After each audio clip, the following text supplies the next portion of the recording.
It's a quarter-billion candle power lamp, shines straight into the sky. But that generator is a 220 generator, and the halogen lamp, you have to have a license to replace that. Now I can see why. Well, it's destroyed now, but they said if that explodes and you're working on it, it'll kill you. So you have to have a license to replace that. That's pretty well. So, pretty exciting morning. Can you tell me what happened? Can you tell me what you saw?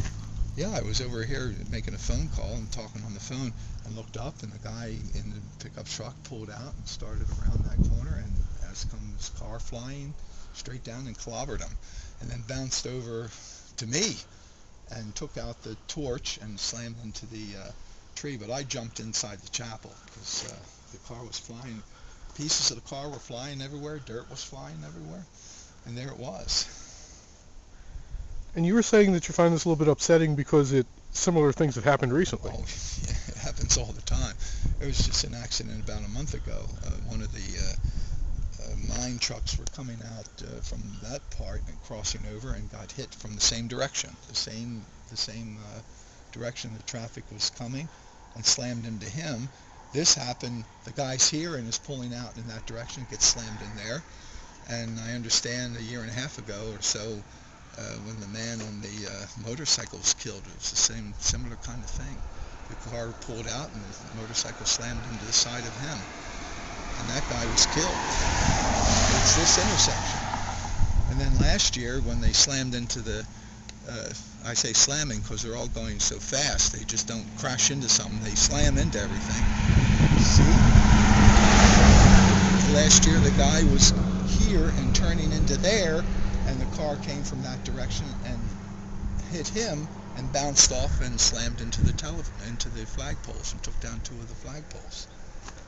Can you tell me a little bit about the damage? What happened here? Well, this is a memorial torch. This is dedicated to Flight 93.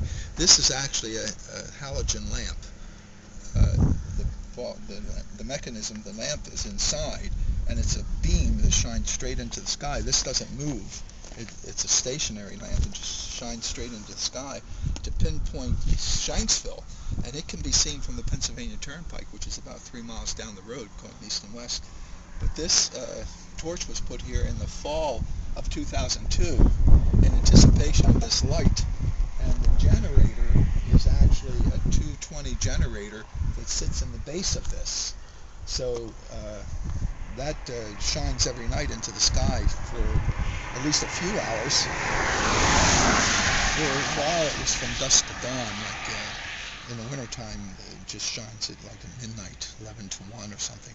But people are familiar with this at night at light. Sometimes they travel into the countryside to see it, especially from around the countryside, from the surrounding towns. They know where it is, and they bring visitors up to see it. So that's what that is. I don't know how much damage there is to the torch itself. That would take a professional to evaluate that. This was made by Weimer's blacksmith shop. Dave Weimer made this and donated it to the chapel. And this was dedicated to the families of the heroes of Flight 93. You can see the base was all custom made and custom cut, but it's been damaged by the car accident. This was bolted into that cement pad, and of course it's been ripped out of its moorings.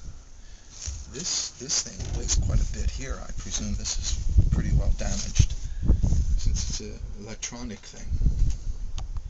This is the generator itself. This goes together with the light itself. What do you do now? Well, we have to get in touch with SkyTracker, a representative who put this here. We have to get in touch with them to let them know that this has to be picked up and fixed or serviced and find out what the damage is. Then Weimer's has already been contacted. I suggested to them because you can see that the torch is bent on the top of that. It's been bent. It shouldn't be like that. But Weimer's will be coming out to pick this up to get it off the property. This thing weighs so much it can't even budge it. I thought we just pull it in off the road, but that can't be done. They need a crane to move this thing.